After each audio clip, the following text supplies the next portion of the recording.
Occupational English Test. Listening Test. This test has 3 parts. In each part, you'll hear a number of different extracts. At the start of each extract, you'll hear this sound. You'll have time to read the questions before you hear each extract, and you'll hear each extract once only. Complete your answers as you listen. At the end of the test, you'll have 2 minutes to check your answers. Part A. In this part of the test, you'll hear 2 different extracts. In each extract, a health professional is talking to a patient. For questions 1 to 24, complete the notes with information that you hear. Now, look at the notes for Extract 1. Extract 1, questions 1 to 12. For questions 1 to 12, complete the notes with a word or short phrase that you hear. You now have 30 seconds to look at the notes.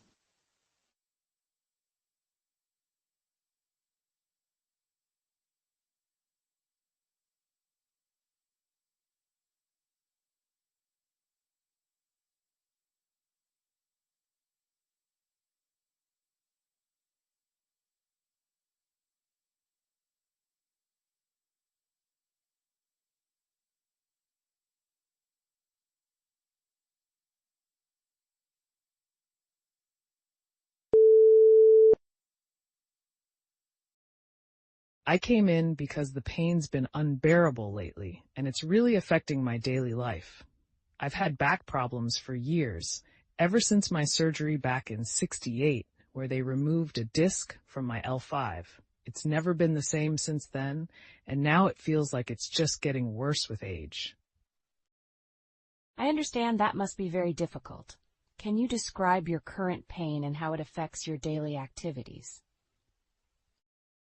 Sure.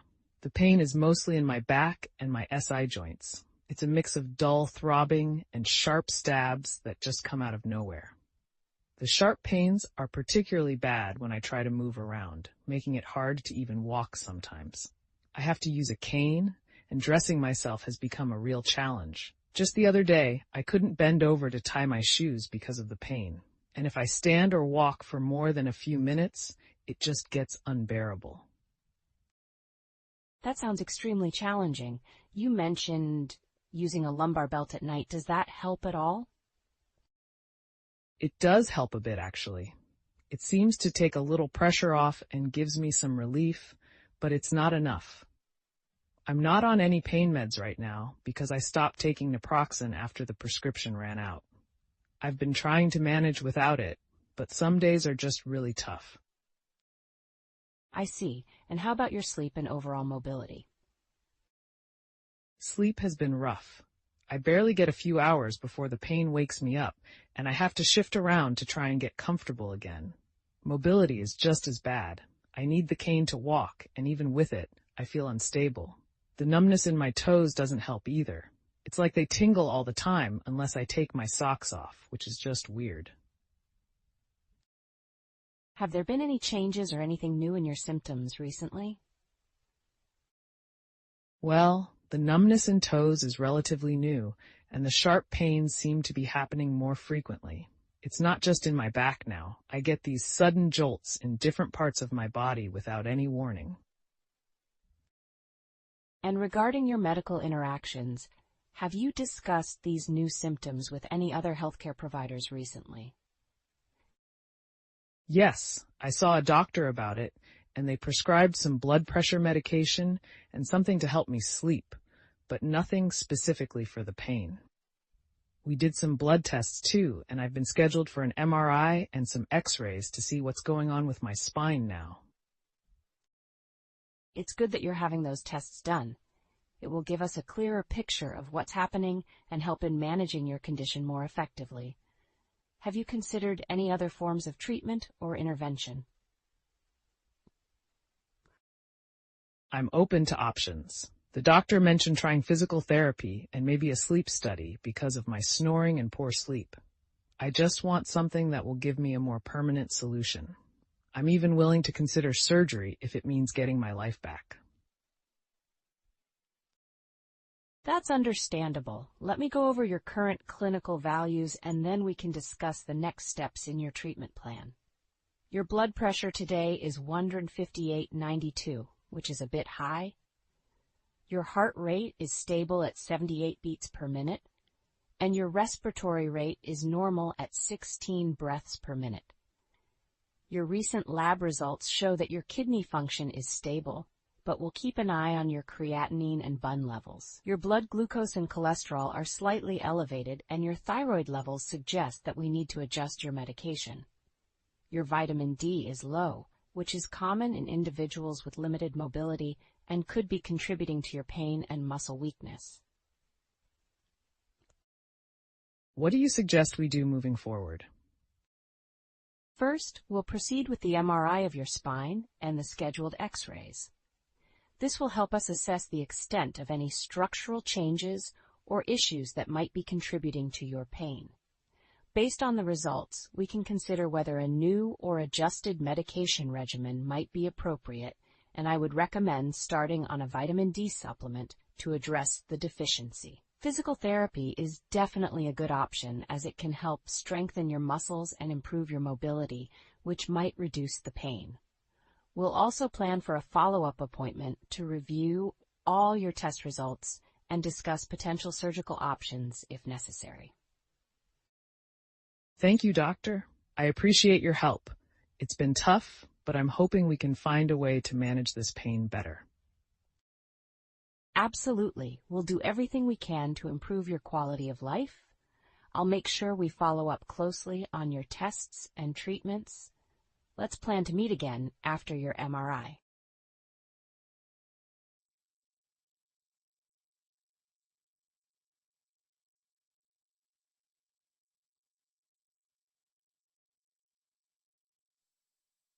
Extract 2, questions 13 to 24. For questions 13 to 24, complete the notes with a word or short phrase that you hear. You now have 30 seconds to look at the notes.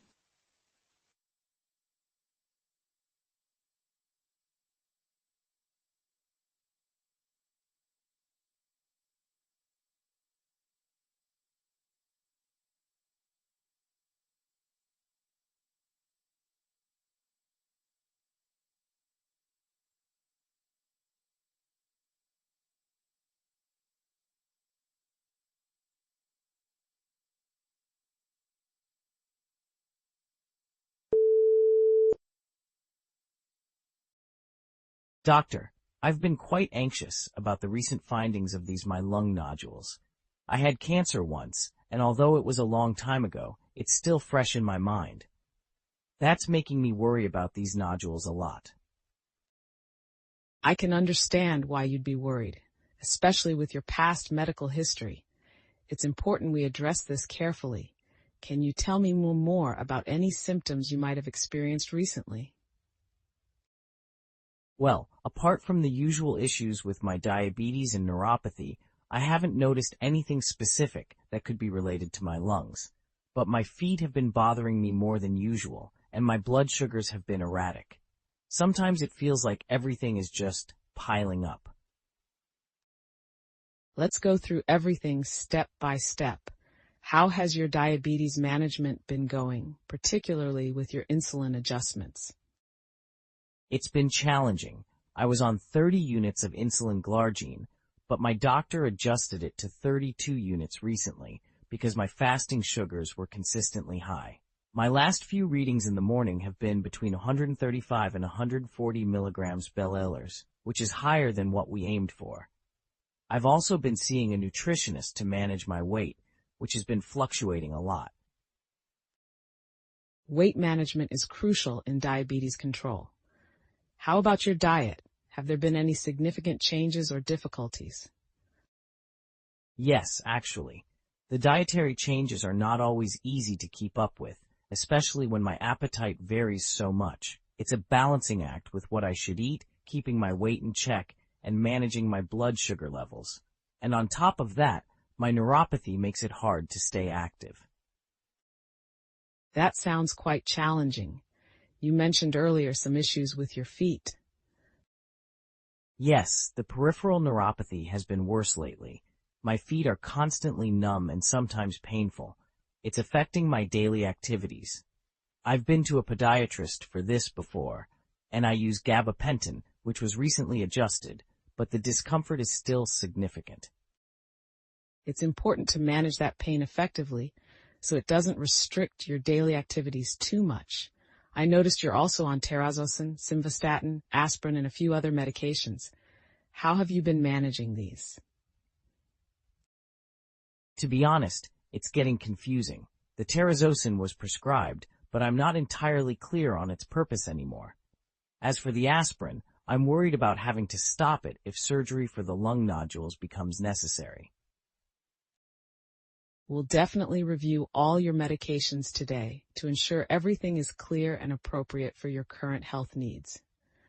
Now, about the lung nodules. When is your next appointment for that? I have a follow-up with hematology-oncology next week. They mentioned possibly needing a biopsy to understand more about the nodules. Good. That's a crucial step. We need to have a clear understanding of what we're dealing with. Let's also discuss your upcoming cardiology appointment. They might consider starting beta blockers, depending on your overall heart function and stress levels. Yes, that's another concern.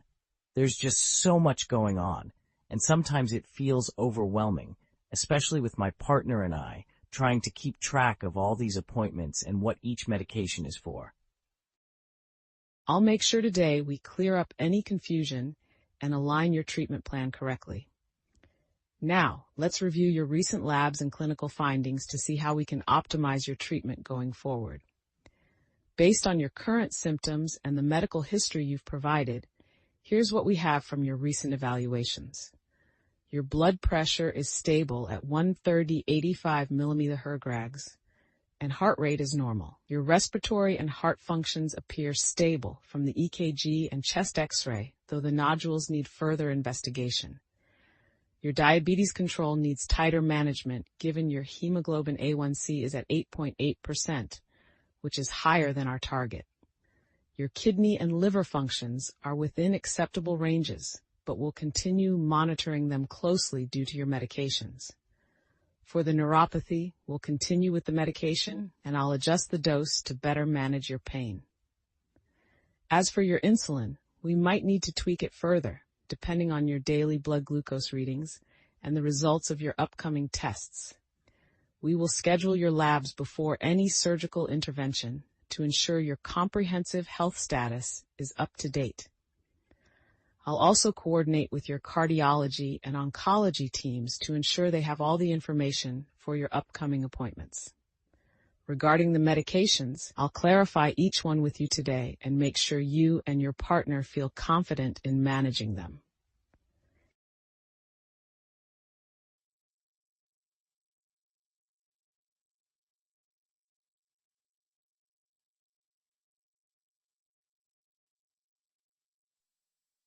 That is the end of Part A. Now look at Part B. Part B. In this part of the test, you'll hear 6 different extracts. In each extract, you'll hear people talking in a different healthcare setting. For questions 25 to 30, choose the answer A, B, or C, which fits best according to what you hear.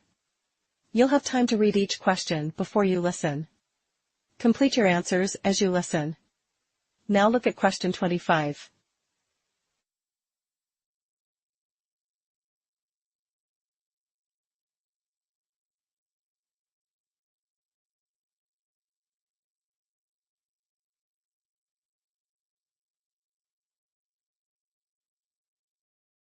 We've been seeing an uptick in COPD exacerbations recently. What are the main symptoms you've observed in these patients? Many patients are presenting with increased shortness of breath, more frequent and severe coughing, and changes in their sputum, which has become thicker and more copious. Several have also mentioned feeling more fatigued than usual. Yes, those symptoms are consistent with my observations as well. Have you noticed if there's any correlation with environmental factors or medication compliance? It seems the colder weather and increased air pollution might be aggravating their conditions. Also, a few patients admitted to missing doses of their medications, which could be contributing to the severity of their symptoms. Good insights. Let's ensure that these factors are addressed in our treatment plans. Increasing their inhaler use might be necessary, and perhaps more regular spirometry tests could help us monitor their lung function more closely. I'll also check their medication adherence during my rounds.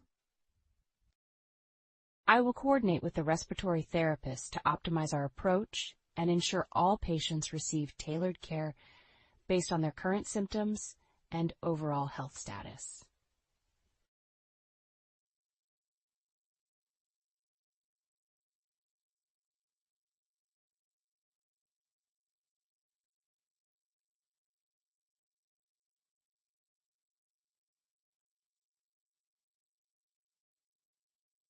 Now look at question 26.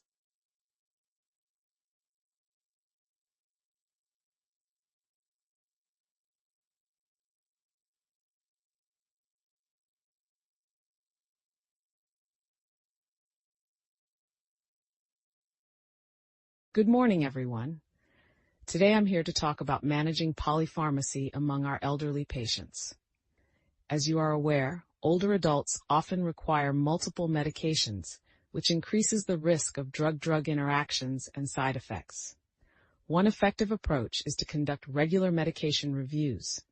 This involves evaluating all the medications a patient is on to ensure that each is necessary and that the benefits outweigh the risks. We should also emphasize the importance of adherence to guidelines like the Beers criteria, which can help in identifying potentially inappropriate medications for older adults. Engaging patients and their caregivers in discussions about their medications is crucial. They need to understand the purpose of each drug, recognize potential side effects, and know how to properly manage their medication schedule. Collaboration among healthcare providers is essential. As geriatricians, we need to communicate with pharmacists, nurses, and specialists to ensure a cohesive approach to medication management, which in turn enhances patient safety and improves outcomes.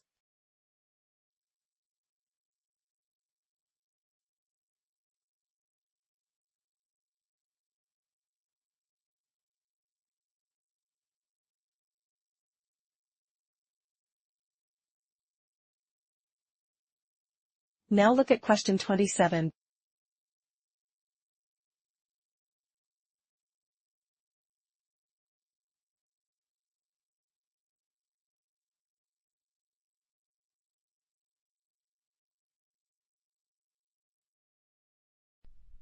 Managing medications for both chronic kidney disease and heart failure requires careful coordination. Let's review your current prescriptions to ensure they are optimized for both conditions. For your heart failure, maintaining fluid balance is crucial, which is why you're on a loop diuretic. However, we need to monitor your kidney function closely because this type of medication can affect renal blood flow. Your ACE inhibitor is excellent for protecting your kidneys and supporting heart function. But again, we must regularly check your potassium levels and kidney function to avoid any potential complications. Dietary management is also essential. Avoiding excess sodium will help manage your heart failure, while being mindful of protein intake is necessary for your kidney health. I recommend keeping a daily log of your fluid intake and weight. Any sudden changes should be reported immediately, as they can indicate fluid retention or worsening heart failure, which require prompt adjustment in your treatment plan.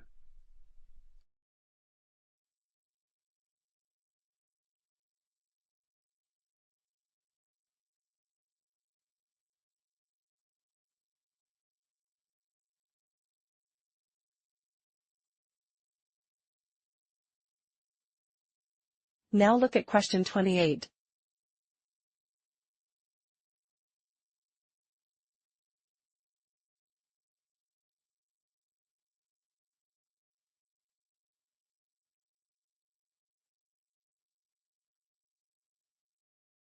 Today we'll focus on preventing ventilator-associated pneumonia, a major concern in hospital settings, especially in intensive care units.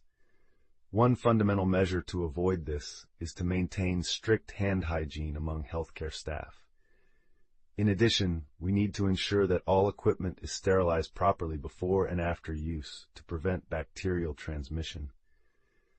Elevating the head of the bed between 30 to 45 degrees reduces the risk of aspiration, which is a key factor in the development of pneumonia. Regular oral care with chlorhexidine can also decrease the incidence of ventilator-associated pneumonia. Another important strategy is the daily evaluation of the necessity of mechanical ventilation. The sooner we can safely wean a patient off the ventilator, the lower the risk of developing pneumonia. Implementing a sedation vacation and reassessing the need for continuous sedatives are critical components of this approach. This not only helps in reducing the length of mechanical ventilation, but also improves overall patient outcomes by reducing pneumonia risks.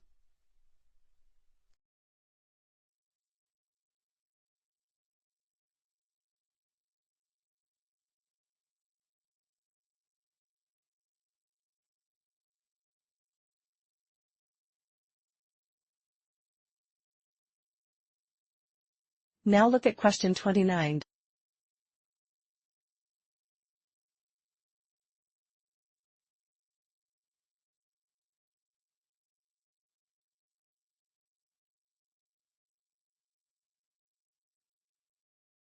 Let's discuss the new symptoms you've been experiencing. How have these been affecting your daily life? My tremors have gotten worse, and I feel stiffer in the mornings, which makes getting started with my day very difficult.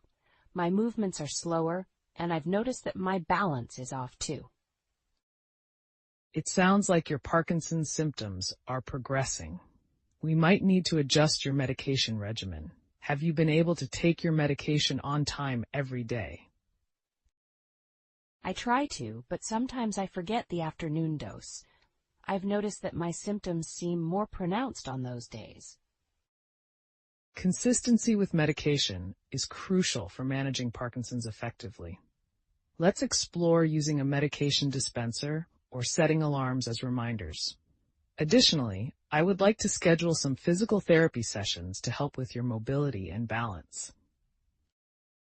That sounds helpful. I've been feeling quite overwhelmed with managing everything. Any support to make this easier would be greatly appreciated.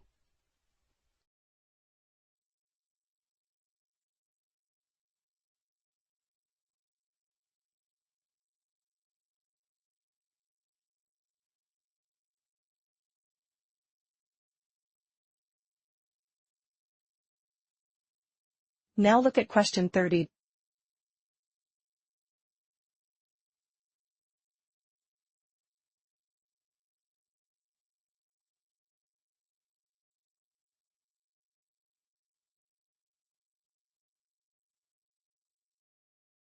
Improving equity in healthcare access is essential, particularly in underserved communities. Today, we'll explore strategies that can help us achieve more equitable healthcare delivery. Investing in infrastructure in rural and underserved areas is crucial. This includes not only physical healthcare facilities, but also the technology necessary for telehealth services, which have proven invaluable, especially during the pandemic. Telehealth can dramatically improve access for patients who live far from healthcare centers or who have mobility issues. It's essential that we continue to support and expand these services post-pandemic. Community health programs focusing on preventive care can reduce the need for emergency care and hospital admissions. These programs should be culturally sensitive and tailored to meet the specific needs of the community they serve. Advocating for policy changes that ensure healthcare funding is distributed equitably is vital. We must work together to influence policy at both the local and national levels to ensure that no one is left behind in our healthcare system.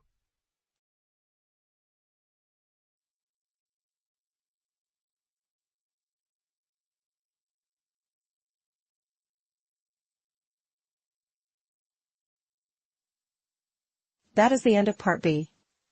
Now look at Part C. Part C. In this part of the test, you'll hear two different extracts.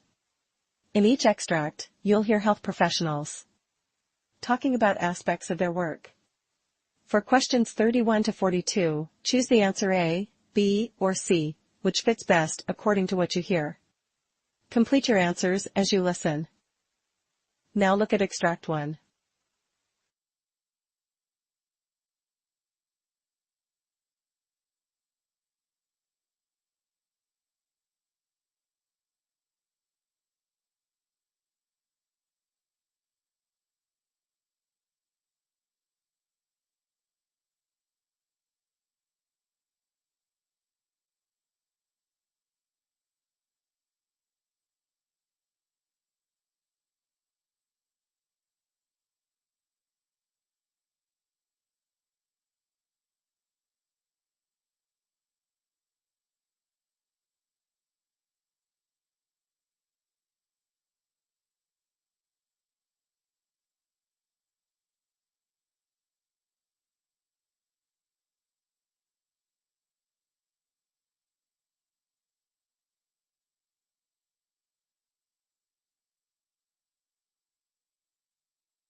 Today, we're going to explore Guillain-Barré syndrome, GBS, a complex, rapidly evolving polyneuropathy that often requires swift medical intervention. Let's use a detailed case study to understand the clinical nuances and management strategies for this condition effectively. John, a 45-year-old teacher, presented with progressive weakness in his lower limbs, which he first noticed 4 days ago as a slight tingling in his toes that escalated to a significant difficulty in walking. He described the weakness as ascending, now affecting his upper limbs, accompanied by mild sensory disturbances like numbness. Notably, John reported a gastrointestinal infection 2 weeks prior, which is relevant as such infections can precede GBS, potentially triggering an autoimmune response that mistakenly attacks peripheral nerves. In assessing John, the initial focus was to rule out other causes of acute weakness, such as spinal cord compression or a stroke, through a comprehensive neurological examination and imaging studies. Once these were excluded, attention turned to confirming GBS. A lumbar puncture was performed, revealing elevated protein levels with a normal white blood cell count, a classic sign of GBS known as albuminocytologic dissociation. Further diagnostic confirmation came from nerve conduction studies and electromyography, which showed slowed conduction velocities and conduction block, typical of the demyelinating form of GBS. The immediate management for John involved admitting him to a neurological intensive care unit due to the rapid progression of his symptoms, highlighting the unpredictable nature of GBS and the need for close monitoring. Treatment commenced with intravenous immunoglobulin, IVIG, chosen over plasmapheresis, which involves filtering the blood, because of its availability and John's cardiovascular stability. IVIG is thought to work by modulating the immune system, reducing the harmful antibodies that contribute to nerve damage. Supportive care in GBS is paramount, as complications can include respiratory failure, autonomic dysfunction, and deep vein thrombosis due to prolonged immobility. John was closely monitored for respiratory function, and mechanical ventilation was on standby. Cardiovascular monitoring was crucial to manage potential fluctuations in heart rate and blood pressure caused by autonomic nerve involvement. Rehabilitation started early in John's treatment process, focusing on maintaining muscle strength and flexibility, which are crucial in the recovery phase of GBS. Physical and occupational therapists worked with him daily, adapting the interventions as his condition improved. Discussing prognosis with patients like John involves careful consideration. Although most patients with GBS recover significantly, the recovery can be prolonged and sometimes incomplete. We informed John that while the majority of patients start to notice improvement within weeks to months after treatment initiation, the full recovery can extend up to a year or more. We also prepared him for potential long-term effects, such as residual weakness or sensory changes, which some patients experience. One of the critical aspects of managing GBS is patient education and psychological support. Patients can experience significant anxiety and depression due to the sudden loss of independence and uncertainty about their recovery. Regular counseling sessions were arranged for John, providing him with strategies to manage stress and adjust to the temporary changes in his life. Guillain-Barré syndrome is a medical emergency that requires a multidisciplinary approach for optimal management. From acute medical treatment with IVIG or plasmapheresis to meticulous supportive care and a comprehensive rehabilitation program, each step is crucial for the patient's recovery. The case of John exemplifies the challenges we face with GBS and underscores the importance of prompt diagnosis, effective treatment, and holistic patient care. Understanding the pathophysiological mechanisms, recognizing the clinical presentation early, and implementing a coordinated treatment strategy are key to improving outcomes for patients with this unpredictable and often severe condition. John's case offers vital insights into the practical aspects of diagnosing and managing a complex neurological disorder, emphasizing the need for vigilance and a proactive approach in medical practice.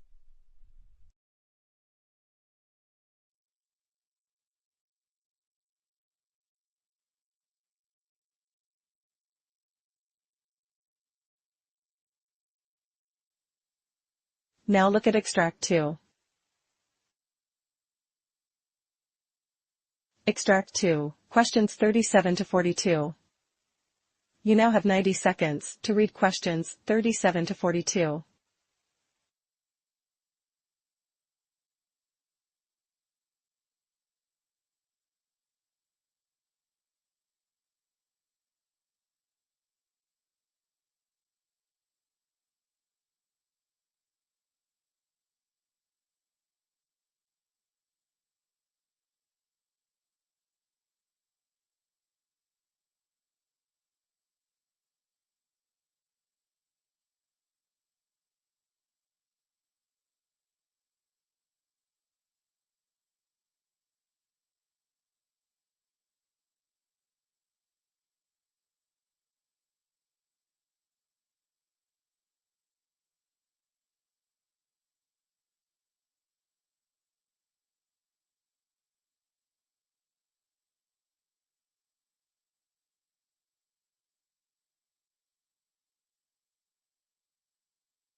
Hello everyone, and welcome to today's detailed discussion on the ethical and practical complexities of palliative care, focusing particularly on how medical professionals navigate the delicate balance between prolonging life and enhancing the quality of remaining life.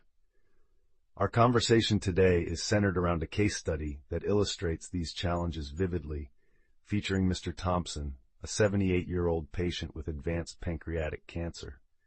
Mr. May Thompson's journey with cancer has been long and arduous, marked by numerous treatments, including chemotherapy, radiation, and targeted therapies. Despite these efforts, his condition has worsened over time with metastases to his liver and lungs.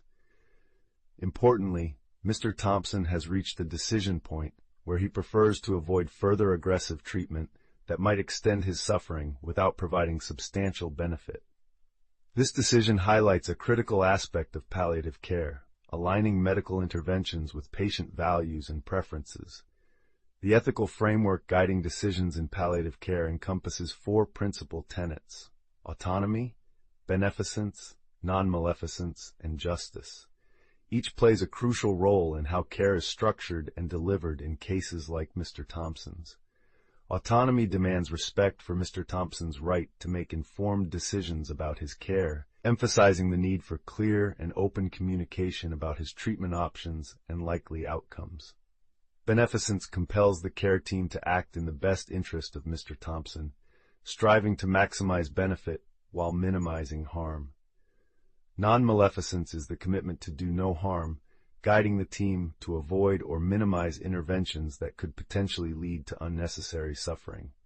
Justice requires that Mr. Thompson receives equitable care, ensuring that he is treated with the same consideration as any other patient under similar circumstances. A critical element in respecting these ethical principles is effective communication, which is facilitated through tools like the respect form.